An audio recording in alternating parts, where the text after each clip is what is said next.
Yes. I mean, not exactly, but I've been actually in contact with some dancers from Tunisia, and they're called, I forgot the name now, it's too early. Anyway, but I spotted them because on the internet they were spotting those art solutions called. They were posting those photos, those little videos of little dance action in the street of Tunis. It was just after the revolution, like not so long ago, and they started to react because some theaters has been attacked by some fundamentalists. So they really to say move, it's my city, it's my town, it's my body, I do what I want. So they started to make like really quick actions in the street to show that it's possible to dance in Tunis, and even also in front of under the gases during the manifestations. There was also this, I call them all these dancers, I call them dance activists. There's also a choreographer, I forgot his name, he's a Turkish choreographer, and he did this action which he called him the standing man. Mm-hmm. So he was just like standing in front of the police but like for 6 hours, and then the audience, the other manifestant the other protester will join him, and there will be like a lot of people like just standing without moving for hours in front of the police. So I have seen now lately like performative strategies in political acts, and what caught my attention is when in Tunisia there was this syndicalist that was assassinated. He got shot by some fundamentalist, and his wife she's also a syndicalist. She came to Geneva about 3 weeks after the murder to speak to a human organization, and when she did interviews, the only thing she mentioned in interviews was those young people dancing during the manifestation, and I thought, this is really strange, because she's a syndicalist, so they're about speech, they're about political speech, and she didn't mention words, she just mentioned the action, the silent action. So I think that now we are in a moment that the silent action are very important. You see the femmes, for instance, that's a very totally performative strategy. Those women that strip off, those Ukrainian women, they strip off and show their tits and with teeth. There's a totally performative strategy. So I think now, yes, I don't think we can stop war, but I think the contemporary art and performative art and live art and even dance is an adequate language to say ideas better than words.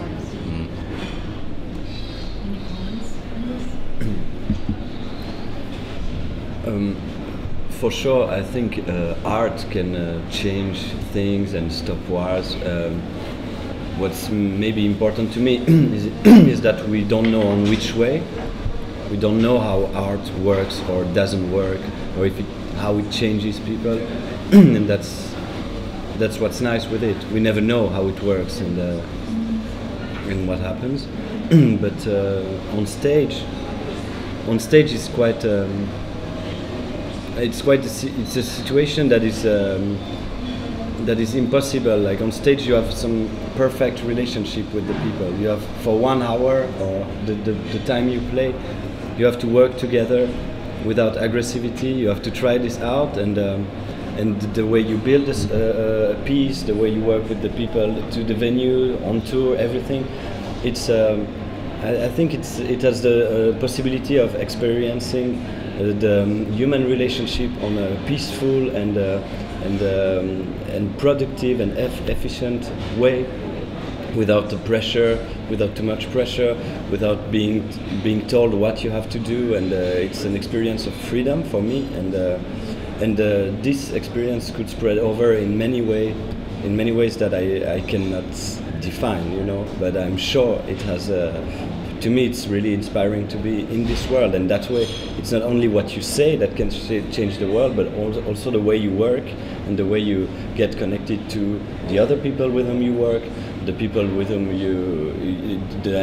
with your audience, with everybody that is around a piece. It's to me another way to change things that is really concrete.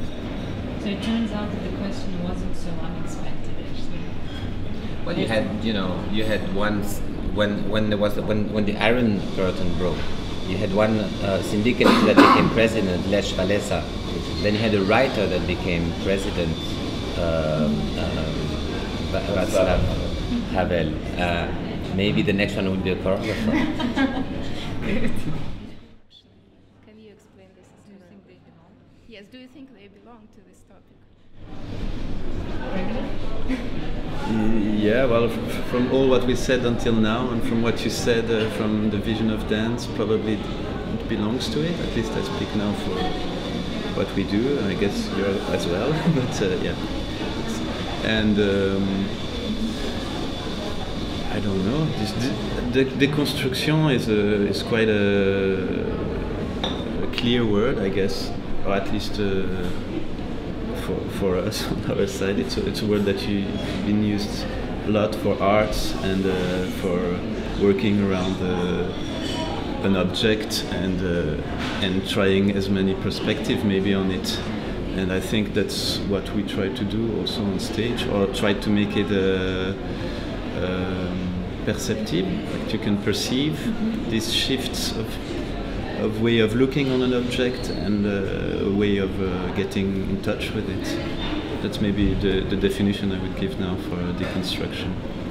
Okay. Yeah. And it's about, and maybe just this, because it's also for me something special also with wars, or with what affects, what do the perception, the percept do. It's for me happening really in dans l'esprit, in the thought or in the spirit, or what. This is the layer that is maybe working when it speaks, or for me at least. And it's very important to stay alive, to stay curious, to stay stretching in the brain, to stay working or getting touched or vibrating in the brain. All this is this creative process that is happening in everyone, and deconstructing is also a creative process, probably in this territory. Yeah. And we were speaking about dance before, like a ballet, and we're always referring to some kind of dance that could be an authority on what the dance is or not. And I think deconstructing in our work has a lot to do with deconstructing the authorities that we have in our minds. That when we work and when we create, we always come with some kind of fear or doubt, because we think we cannot do that because of those people did that, or it doesn't suit to that or this, and then we always discuss together that we have to kill or deconstruct all authorities we have and just do what we feel intuitively, and not to get stuck in some kind of ideas of categories of. It could be categories of dance, or it could be people that are too important, or artists, or any of these. And I think deconstructing dance, to me, it has to do with deconstructing of some kind of building in your mind that is too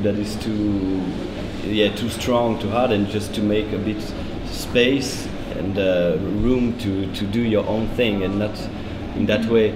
It's not like we're building like this dance, this monument of dance. We have to build it. We have to deconstruct it to start from where we all are. As Gilles said before, it's here and now. We are who we are in that time, and just let's do what we want to do and what we feel like to do right now. And that way, I feel deconstruction has to do with something, in the mind, that we have too constructed mind.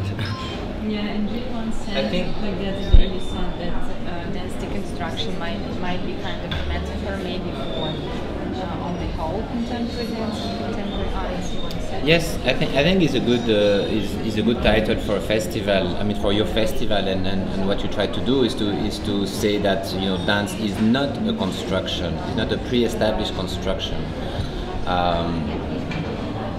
Now, you know, today the theme of the festival is construction, and tomorrow I go to another festival and the theme will be construction. So again, you know, that's again about the responsibility of the curator to invent the theme and to bring together the different pieces that might, you know, kind of support the idea of this theme.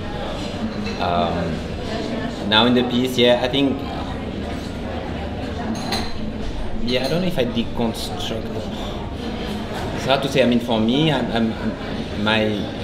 feel more like a constructor than a deconstructor, because my problem is to make a piece, is not to unmake a piece, right? So I feel more that I try to construct pieces that have a certain balance of something, and that is fairly acceptable to me and also to the audience. But no, I think is yes. I mean, maybe one characteristic of contemporary dance is this construction of movement, is the decomposition or the analyze. So by deconstructing, it means also like it's like, you know, you open an engine and then you look at all the different pieces and you make a new machine with it. So yeah, I think it's a good strategy to you know, to say, look, you know, don't take things as, oh, this is dance, this is not dance. It's the construction or deconstruction of something else. Let's talk about those different bits and pieces and see what we can do with that and what it brings to us as an audience.